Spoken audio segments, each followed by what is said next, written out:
मेरे निजात्मन।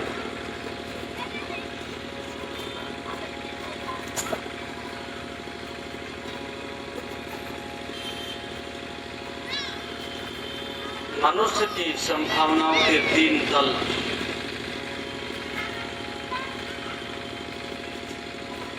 एक तल वह है जिसको हम वास्तविकता का, इच्छाओं का, वासनाओं का तल कहें। एक तल वहां जहां हम प्रेम तक पहुंच जाएं, और एक तल वहां जहां हम अस्तित्व की गंगा में समाहित हो जाएं। मनुष्य मध्य में खड़ा है, उसको हम ग्रंथि कहते हैं। ग्रंथ शब्द से ही ग्रंथि बना है। मनुष्य मध्य में खड़ा है, इसलिए उलझन में है, तनाव में है।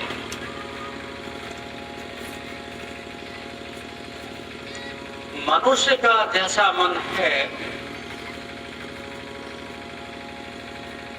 मन का स्वभाव द्वंद है, आत्मा का नहीं।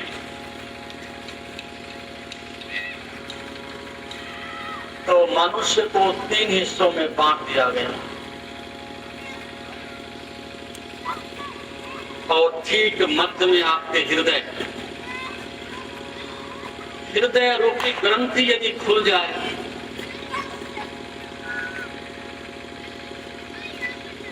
हृदय का अंधकार यदि मिट जाए, तो तीन कदम चलने पड़ते ऊपर की ओर। वहां अस्तित्व का, राम का जो रस है वो तुम्हारे लिए प्रतीक्षा कर रहा है। और हृदय से तीन कदम तुम नीचे आ जाओ तो वो पाताल लोक,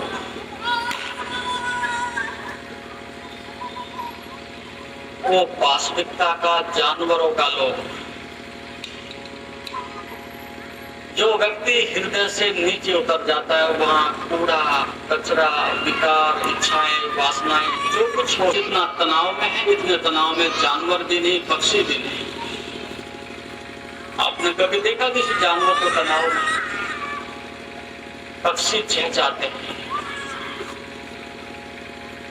जानवर की आंख में कभी झांक करके देखने की गहराई जैसी दिखाई पड़ती है, इनोसेंट, एक सरलता, एक भोलापन। शायद कभी आपने प्रयोग नहीं किया है, एक गाय की आंख में कभी गहराई से झांक करके देखना।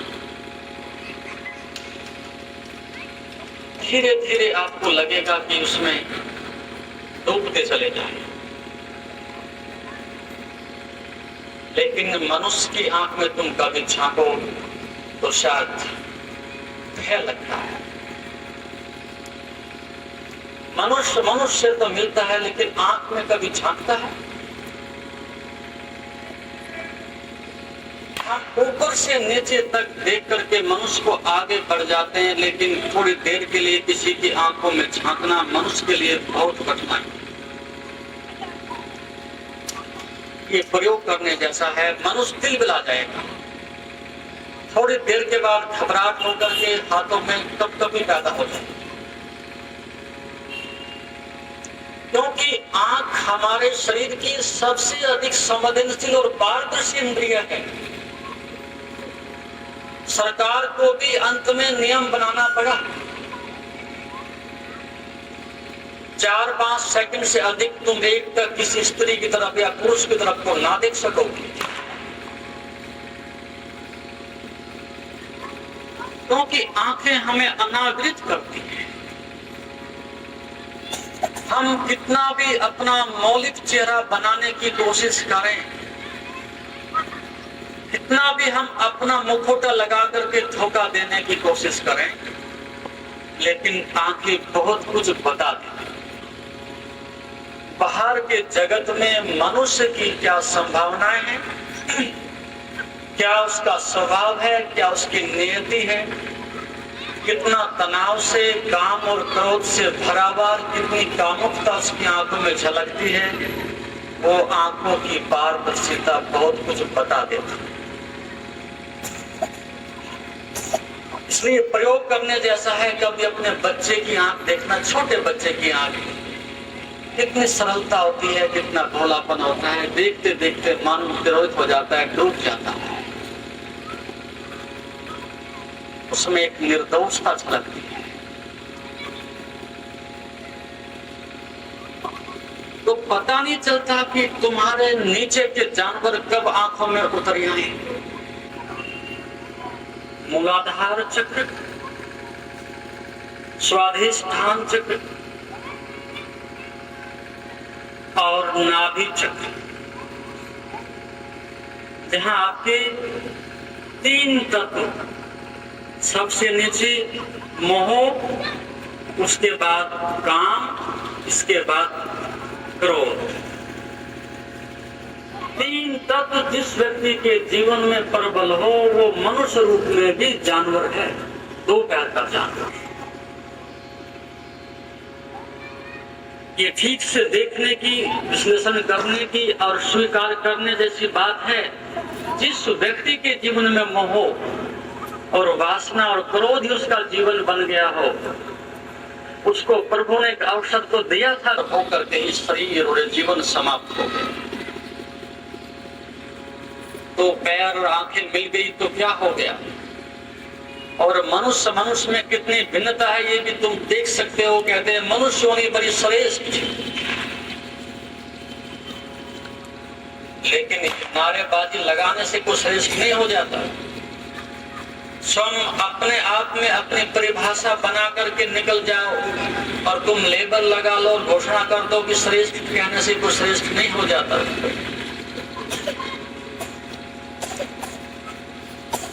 मनुष्य के तल भी तो कितने गिरे हुए हैं, उसको देखा जाए तो जानवर और पक्षी अच्छे लगते हैं। एक व्यक्ति के हाथों में कुष्ठ आ गई, आंखें चली गई, न कोई शिक्षा है, न ज्ञान है, न धर्म है। वो भी तो मनुष्य की योनि है, कहने के लिए मनुष्य की योनि है, लेकिन क्या हो गया, क्या मिला। तो मनुष्य की क्या संभावनाएं हो सकती हैं। यदि 3 कदम नीचे लौट गई तो पशु का जगत आरंभ होता है। और हम यदि मध्य में हृदय पर आ गए तो वहां कुछ कुछ प्रेम की भनक, थोड़ी ऊपर के जगत की थोड़ी सुरती, थोड़ा प्रकाश मनुष्य में उतर आता है। तो कभी कभी आप देखते होंगे कि साधारण मनुष्य में भी काव्य उतरने लगता है। सत्संग के समय में कुछ समय के लिए अज्ञान के बादल छट जाते हैं, थोड़ी ताजगी आ जाती है। मंदिर जाकर के थोड़ी सी कालीमा, कुछ समय के लिए बादल छट जाते हैं। थोड़े समय के लिए ग्रंथि का अर्थात अंधकार का जो अंदर आकर्ष आवरण है वो हट जाता है। तो मनुष्य की संभावना दोनों एक साथ है। एक कहानी के माध्यम से समझाने की कोशिश करूं। एक मनुष्य ने लंबे समय तक समाज में रहते हुए इस बात का विश्लेषण करने की, ये बात को जानने की कोशिश की कि मनुष्य की दोनों संभावनाएं जो चरम सीमा को जा सकती है और एक धरातल को छू सकती है, उन दोनों का जोड़ कैसे।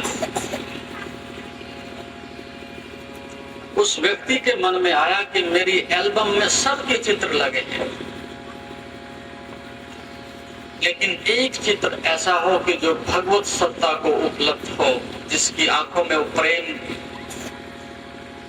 वो सतोरी, वो सरूर भगवान का अंदर से छलकता।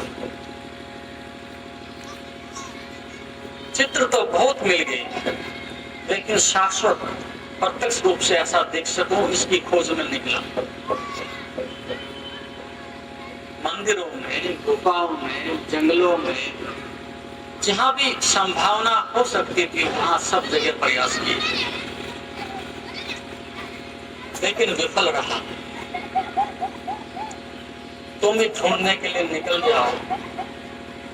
दलित बाग ढूंढने वाले के पास ऐसी आंख हो तो ही देख पाएगा। तुम्हारे पास आंख ना हो और सामने कुछ भी हो तो तुम देख कैसे पाओगे। तुम किसी की परीक्षा भी लेने के लिए चले जाओ, तो परीक्षा लेने के लिए तुम्हारे पास उतनी बुद्धि भी तो चाहिए कि ताकि दूसरे व्यक्ति को देख सको। कहते हैं कई वर्ष प्रयास करने के बाद एक सायकाल घटना ऐसी घटी, एक व्यक्ति चरागाह में खड़ा गायों के मध्य में आंख बंद करके बैठा है, दाएं बाएं सूरज छिपने की स्थिति में है, उधर सूरज की लालिमा, उधर उस व्यक्ति का भोलापन, उसकी सरलता, और आंख बंद करके शांति से बैठा हुआ उस मुद्रा में वह आदमी उस व्यक्ति के हृदय में उतर गया, उसके चित्र लिए और लाकर के अपने एल्बम में रख दिया।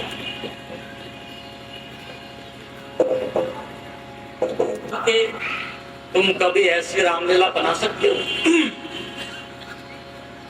ऐसी कोई राम की लीला हुई आज तक? यदि रावण खो जाए तो रामलीला नहीं हो सकती।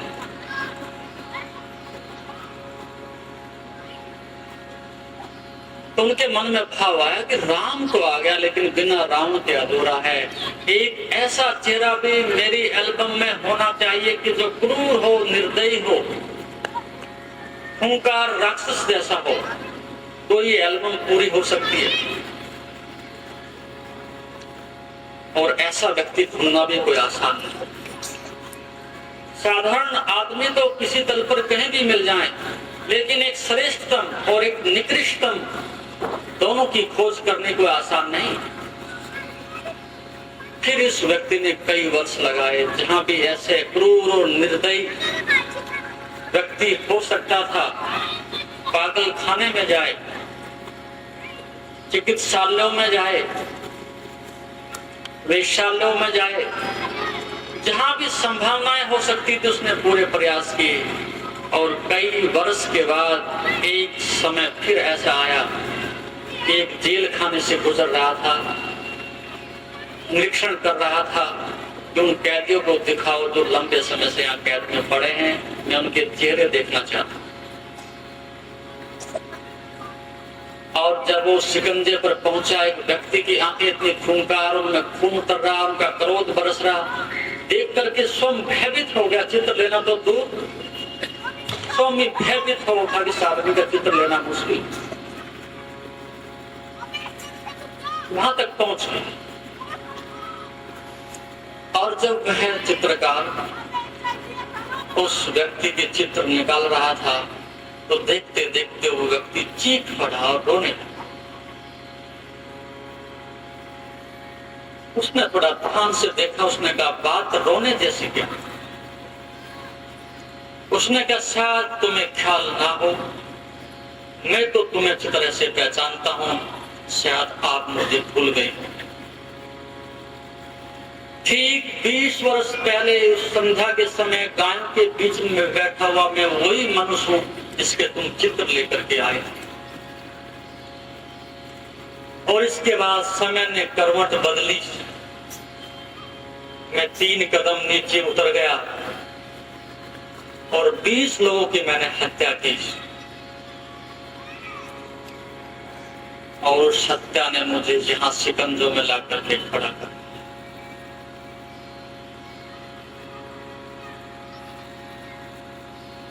ये उसकी कहानी नहीं, तुम्हारी सबकी कहानी। लेकिन कब भगत जी पीठ फिर करके गर्दन काट लेगा, दुराचार कर देगा, कोई भरोसा नहीं।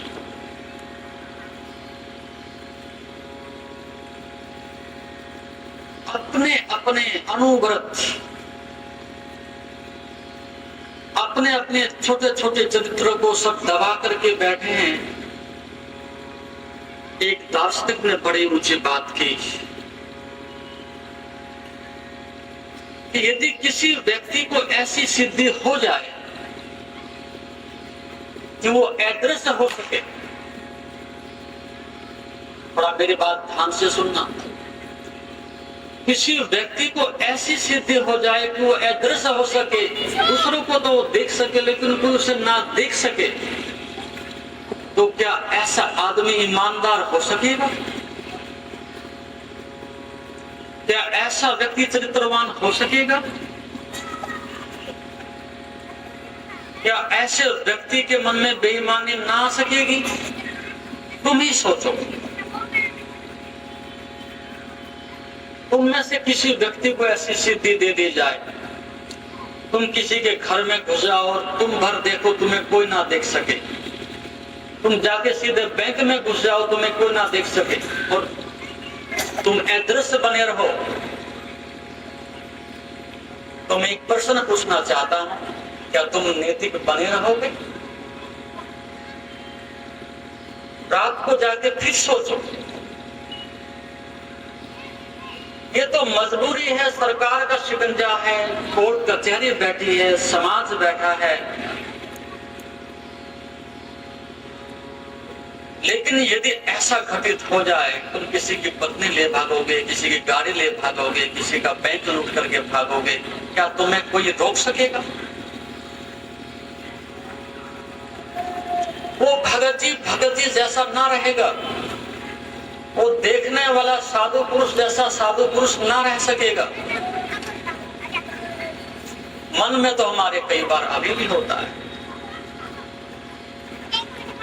और यदि मन ने कर्म कर दिया तो कर्म का फल जरूर आएगा। आप सोचते हैं कि शरीर कर्म करता है, आप इस भूल में मत रहना। शरीर तो केवल तुम्हारा सहयोग देता है, एक यंत्र की भांति। मन तो कर्म ही करता है। और यदि मन में कोई भाव उठ गया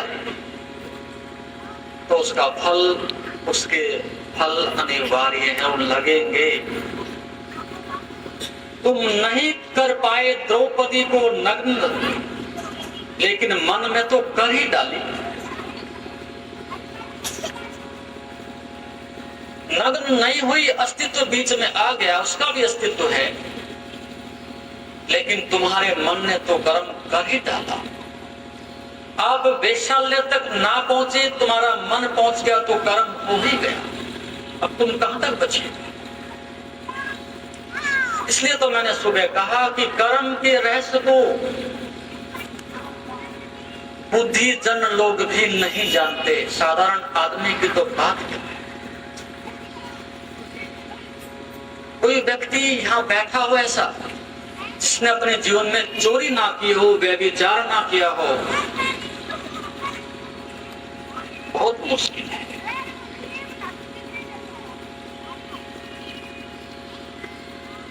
थोड़ा गहरा सा आंखों में झांक लीजिए, थोड़ा हृदय की ओर नजर डाल करके देखिए, कितनी बार राह चलते तुम्हारे मन में भाव ना उठ गए हो, लेकिन फिर डर के उस आचार संहिता से भयभीत होकर के समाज क्या कहेगा इस डर से अपने मन को कचोट के 2 कदम फिर आगे बढ़ा देते हैं। लेकिन काश ऐसा अवसर मिल जाए तो तुम कोई कमी ना छोड़ोगे।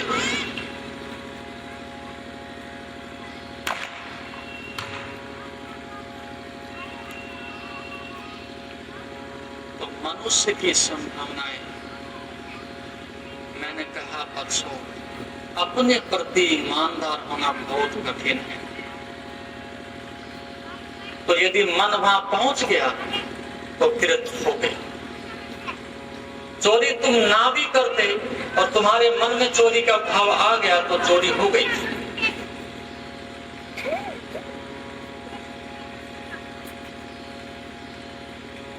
इसलिए मैंने कहा जब भी तुम कर्म करते हो तो वो प्रतिकर्म होता है, कर्म नहीं होता। आप ही सोचो, किसी व्यक्ति ने कभी ऐसा कर्म किया कि जिसमें एक भी चाह ना हो, एक भी छोटी सी भी कामना ना हो, ऐसा कर्म कभी हुआ?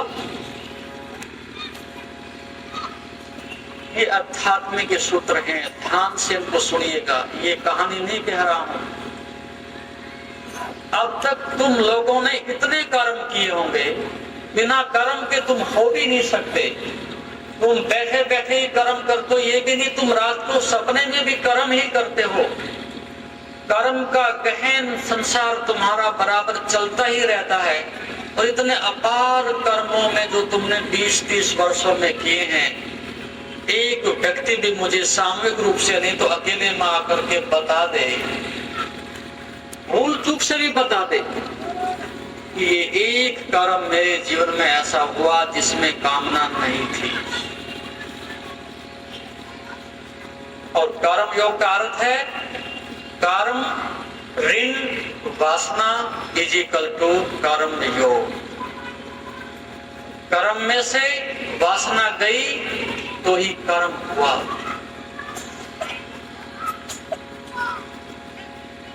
अभी तक तो तुमने जितने भी कर्म किए हैं वासना पहले और कर्म बाद में। जब तुम 2 कदम आगे बढ़ाते हो तो वासना तुम्हारी आगे आगे चलती है और तुम पीछे पीछे चलते हो।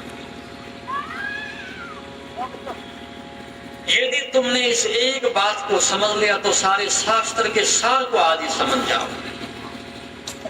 सारी गीता को और वेद और वेदांत को और उपनिषद को तुम आज ही समझ सकते हो यदि तुम कर्म के रहस्य को जान गए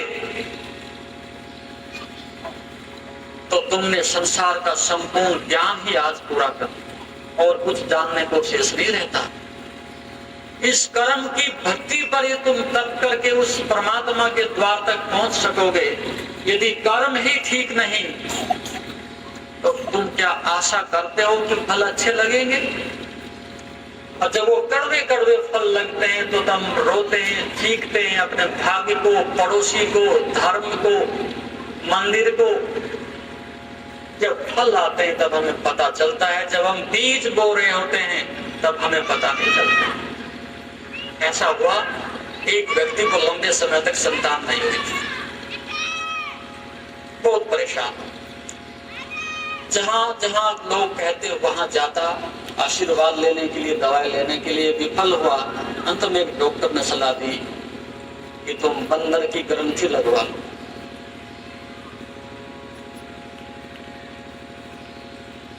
उसने कहा ठीक, संतान चाहिए, कुछ भी करो, कहीं से भी मिल जाए, जानवर से ही मिल जाए।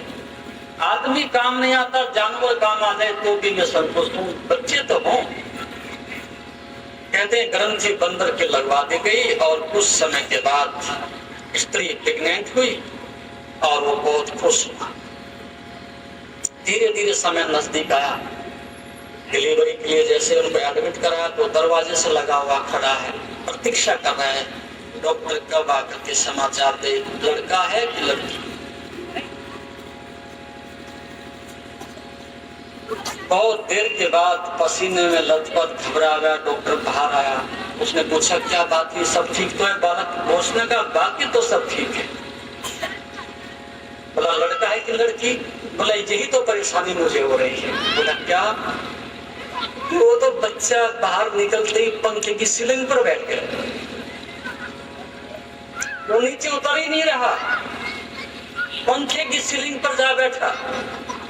अब तुम बंदर की ग्रंथि लगाओगे तो बंदर ही पैदा होंगे और क्या हो।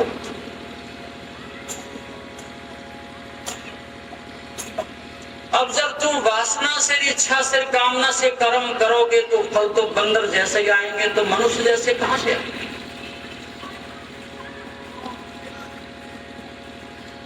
एक कर्म भी तुम्हारे जीवन में निष्काम हुआ हो तो क्रांति आ जाती है। ये बात हृदय तक जाने दीजिए। आज हम इस बात को और आगे बढ़ाना चाहते हैं और गीता के पढ़ने वाले तथाकथित भगत जी यहाँ बहुत बैठे होंगे, उनके पास कुछ भी उत्तर नहीं। 1000 बार गीता पढ़ो और तुम घोट के गीता को पी भी जाओ, लेकिन अनुभव एक बूंद नहीं मिलेगा। ज्ञान की भक्ति से जीवन चलता है, शब्दों से नहीं। तो शास्त्र पढ़ने से कोई ज्ञान हो जाएगा? शास्त्र तो ज्ञानियों के इशारे हैं और इशारे को समझने के लिए बहुत संवेदनशीलता चाहिए, बहुत सूक्ष्म गहराई में उतरने के लिए संवेदनशीलता चाहिए। तो एक कर्म भी तुम्हारे जीवन में निष्काम हुआ ऐसा तुम्हें दिखाई नहीं पड़ेगा।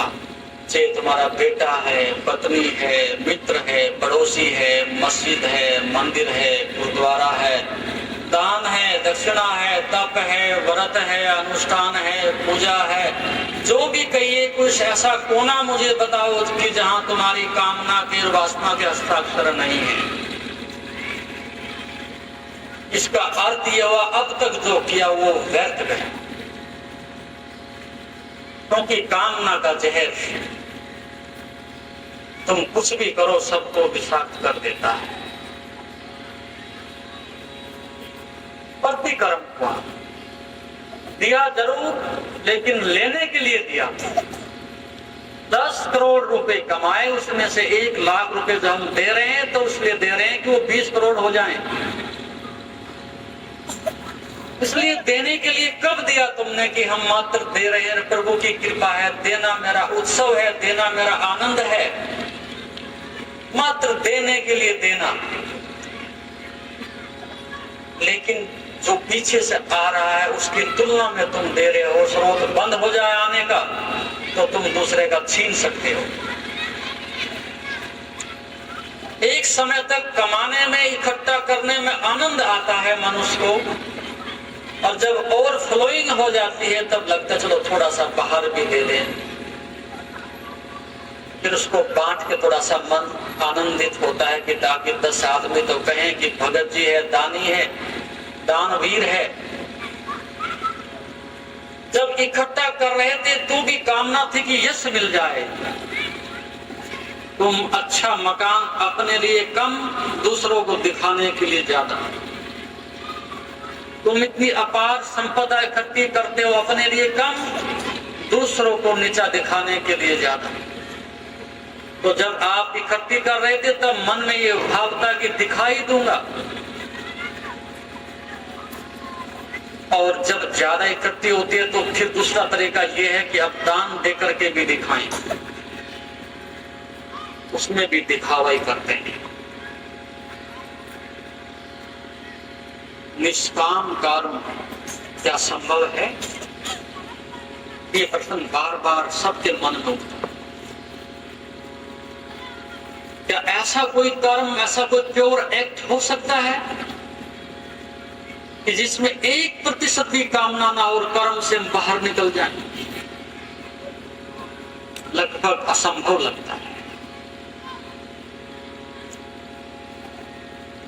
यहाँ तो भक्ति भी करते हैं तो भी कामना से करते हैं। संसार में कामना करें तो कोई बात नहीं, लेकिन कोई भक्ति भी करे तो भी इसलिए करते हैं कि मोक्ष मिले, आनंद मिले। धर्म के जगत में भी निष्काम नहीं हो पाए, अर्थ के जगत में, संसार के जगत में तो हम निष्काम ना हो तो कोई बात नहीं, लेकिन तुम मंदिर जाओ, व्रत करो, पूजा पाठ करो, वहां भी निष्काम नहीं होते। वहां भी पहले यही कामना होती है कि कुछ मिलेगा। एक कहानी के माध्यम से समझने की कोशिश करो, क्योंकि जो हमारे जीवन में घटित नहीं होता वो हमें किसी और के जीवन में देखना पड़े। ऐसा हुआ कि अकबर के दरबार में तानसेन बड़ा संगीतक, नवरत्नों में उसकी गणना।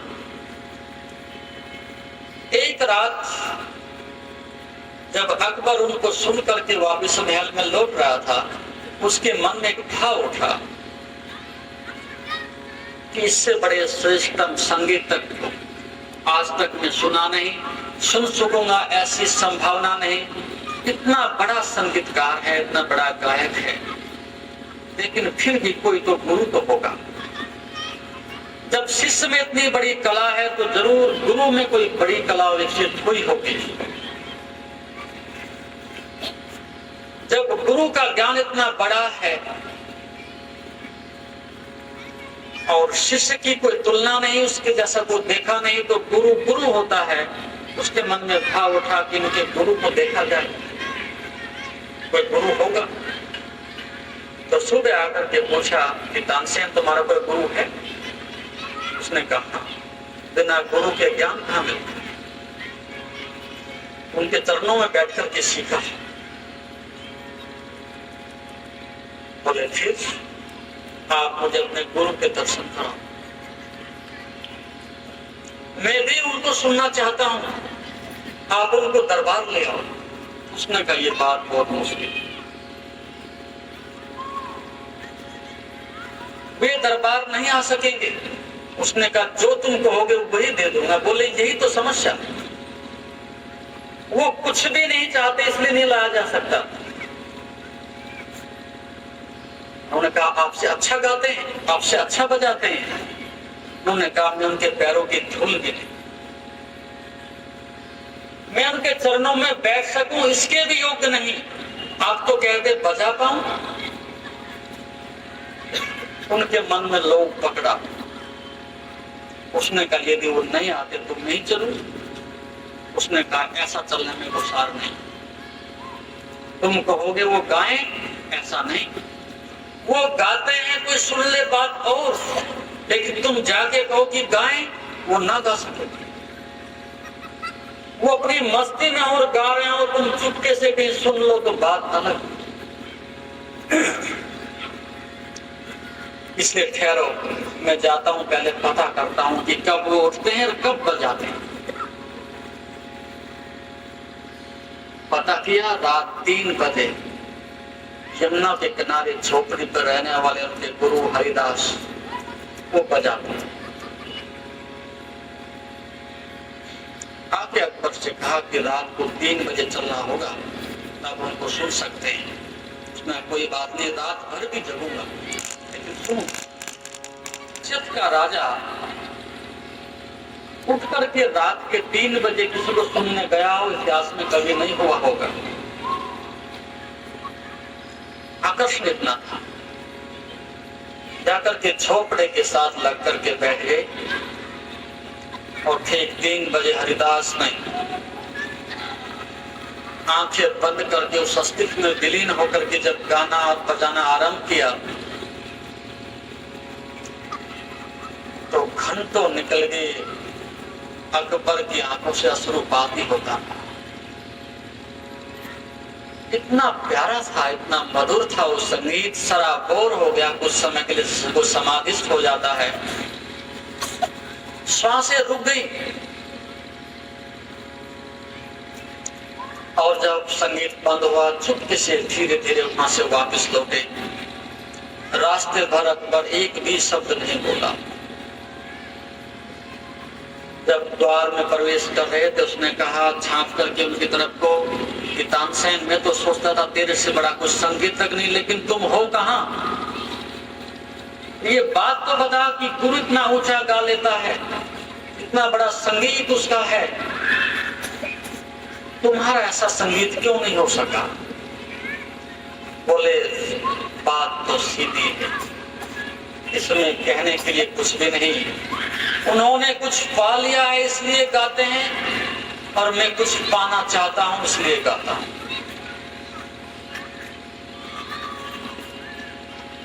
उन्होंने कुछ पा लिया है और वो परमात्मा के लिए गाते हैं, और मैं तुम्हारे सम्मान में और पैसे के लिए गाता हूं। बात सीधी।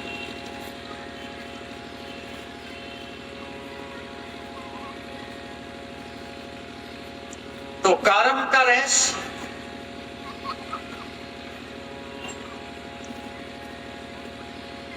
ऐसा कर्म हो सकता है जिसमें 1% भी कामना ना हो। अभी तो जितने भी कर्म हैं सब मोटिवेटेड है, अनमोटिवेटेड कुछ भी नहीं है, सब प्रेरित हैं, किसी की अपेक्षा में हैं, कुछ मिलेगा इसलिए हैं। आप रास्ते से गुजरते हो, एक आदमी का छाता गिरा आप रास्ते में मिल जाए, आप घर से सोच करके नहीं चले थे किसी का छाता गिरेगा मैं उठाऊंगा, और आप किसी को उठा करके दे दें। अभी तक छाता उठाने में तुम्हारा कर्म अनमोटिवेटेड था, उसमें कोई कामना नहीं थी, और जिस सज्जन का छाता गिरा था उठा करके आपने उसके हाथ में दे दिया, उतने तक भी कामना नहीं थी, क्योंकि तुमने घर से सोच के ऐसा सोचा नहीं था कि मैं चलूंगा और किसी आदमी का छाता उठा करके दूंगा। उसके हाथ में देते समय तक भी कामना नहीं थी। लेकिन जैसे छाता देकर के वापस लौट रहे थे, तत्क्षण मन में एक भाव हुआ कि कैसा आदमी है कि धन्यवाद तक भी नहीं दिया। प्रतिकर्म हो, धन्यवाद तक भी नहीं दिया, नमन भी नहीं किया, तुम्हारा छाता वापस लौटा दिया। इसका अर्थ ये हुआ कि तुम्हारे अचेतन मन में पहले से ये कर्म, प्रतिकर्म छिपा पड़ा था और तत्क्षण प्रतिक्रिया होने लगी।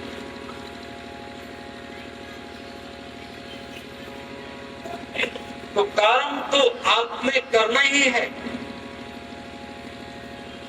कर्म का फल वो आना ही है, उसे कोई रोक नहीं सकता। तुम जो भी कर्म करोगे उसके फल तो आएंगे ही, लेकिन दो बातें हैं। कर्म करना तुम्हारी स्वतंत्रता है, कर्म तुम्हारा व्यक्तिगत है, लेकिन फल तो अस्तित्व से आता है।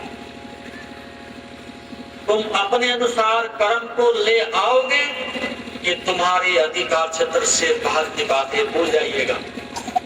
किसान फसल बो सकता है लेकिन काटेगा, ये भविष्य के गर्भ में छिपा है, क्या काट ही लेगा ऐसा निश्चित नहीं।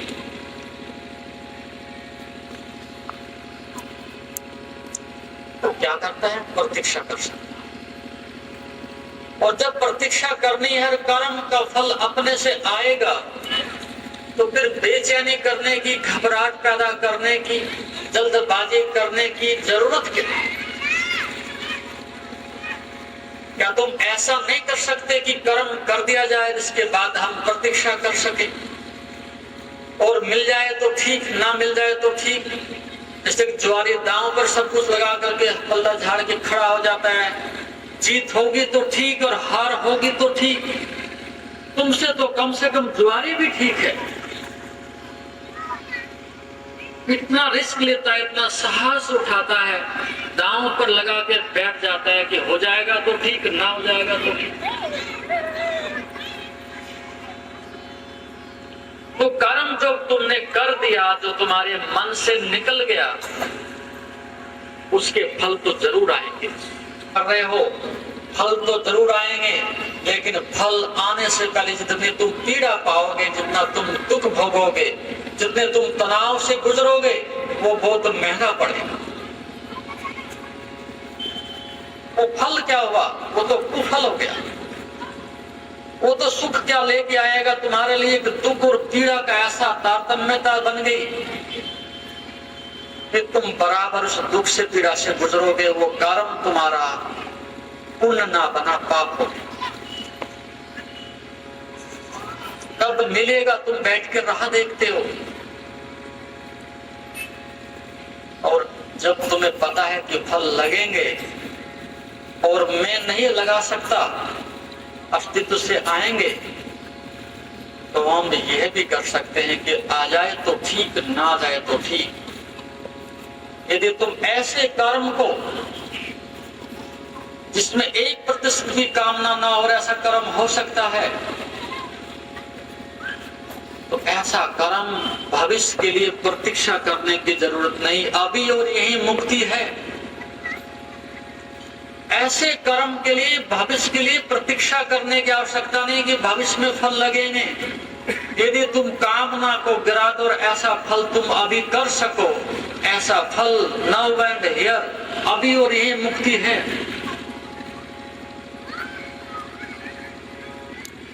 लेकिन साथ आपको मुश्किल लगे, क्योंकि ऐसी बात तुम्हारी कल्पना से बाहर, तुम्हारे मन की ऐसी आदत नहीं, क्योंकि अब तक संपूर्ण जीवन कामना का जीवन जिया है।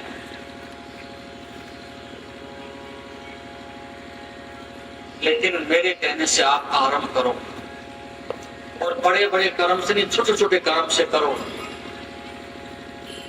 जब भी तुम कोई कर्म कर रहे हो, छोटे से छोटा कर्म भी, किसी के लिए भी, जैसे तुम उस कर्म में उतरो, किसी को तुम एक गिलास पानी भी पिला रहे हो, तो अपने मन में पीछे झांक के देखते रहो कि कोई कामना तो नहीं उठ गई। कोई पारुतोष के लिए कोई संभावना तो नहीं उठ रही, ये व्यक्ति धन्यवाद देगा ऐसा भाव तो नहीं उठ रहा। तो थोड़े समय के बाद 2-4 कर्मों को जब तुम ऐसा करोगे तो मैं अपनी पागलपन पर, स्वयं ही मूढ़ता पर हंसी आएगी। जरूरत क्या थी ये चीज देते वक्त, कि वो दान है कि पूजा है कि प्रार्थना है, तुम किसी भी कर्म कर रहे हो उसके तुम ठीक पीछे खड़े हो जाओ। हाथ बढ़ने से पहले अंदर स्वयं के हाथ बढ़ा करके केवल एक बात अपने से पूछ लेना, क्या एक कामना उठ रही है और उठेगी? तो कामना तो है, तुम कामना को मात्र भर देख लो कि कामना उठी तो कामना गिर जाए, 10-5 कर्मों में ही झड़ जाएगी। लगेगा ऐसी मूर्खता करने की जरूरत भी क्या थी, इसके बिना भी चल सकता था, कामना करने की कोई जरूरत न थी। और ऐसा कर्म करते करते तुम्हारा रोया रोया खिल जाएगा।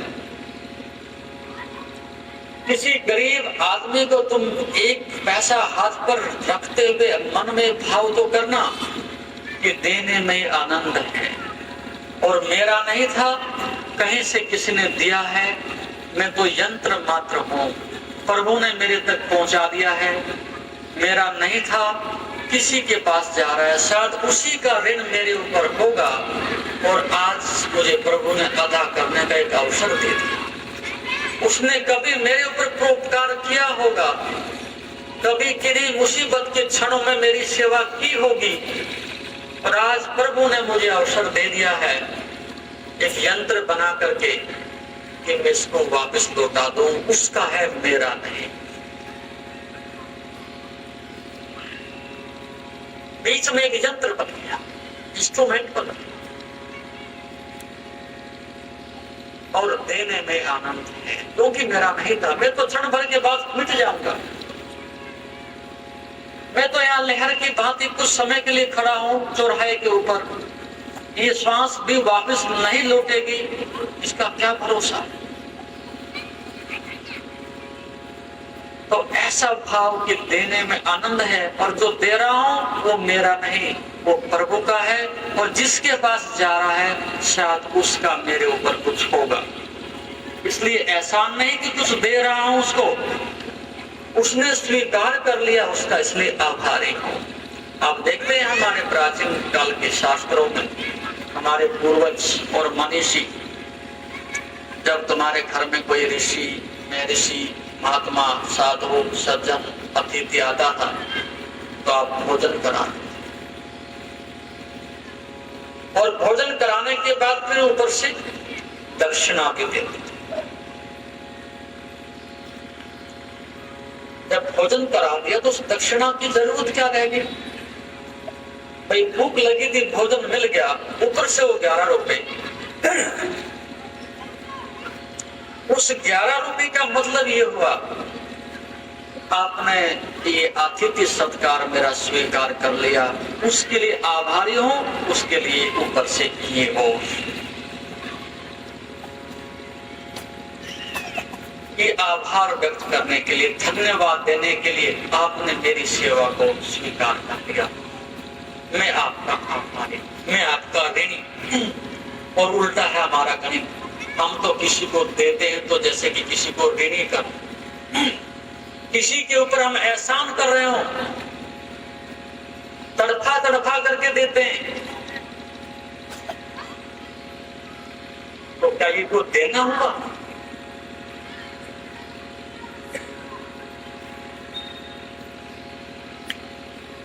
तो बात ठीक से समझ लीजिए, जो कुछ आप कर्म करो उस कर्म के पीछे यदि आपने सूत्र भी धारण कर लिया और कर्म करते जाओ, आपने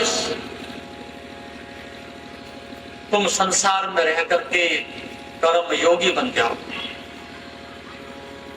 जंगल में भागने की कोई जरूरत नहीं,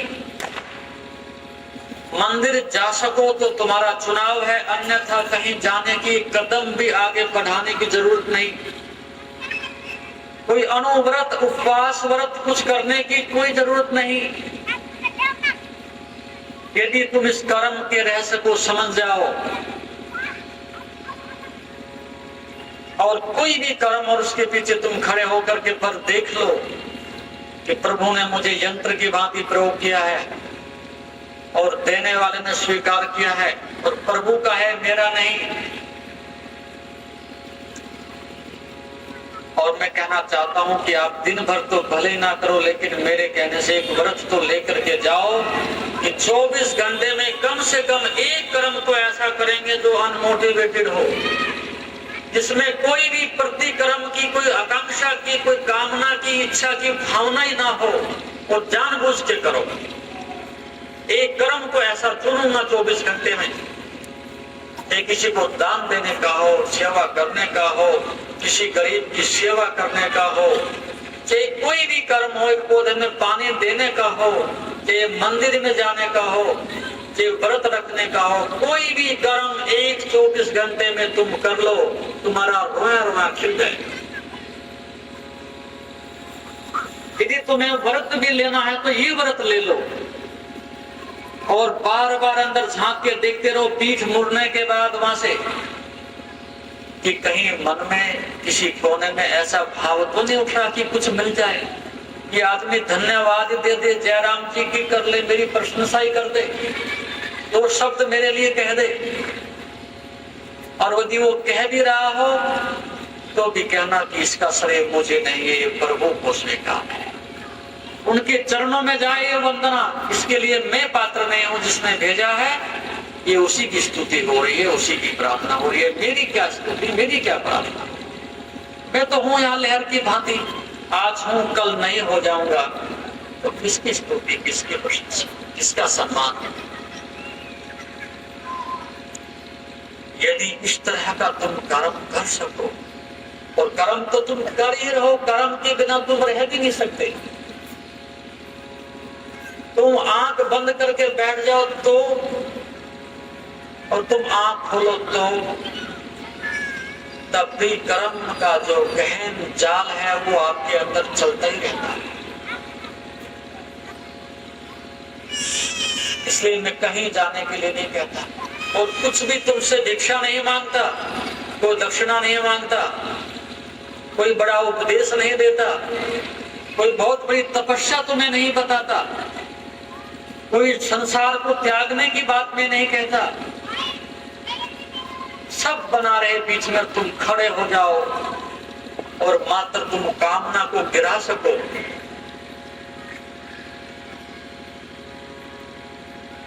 तो ऐसा कर्म तुम्हारा अभी और यही मुक्ति है, कहीं जाने की जरूरत नहीं।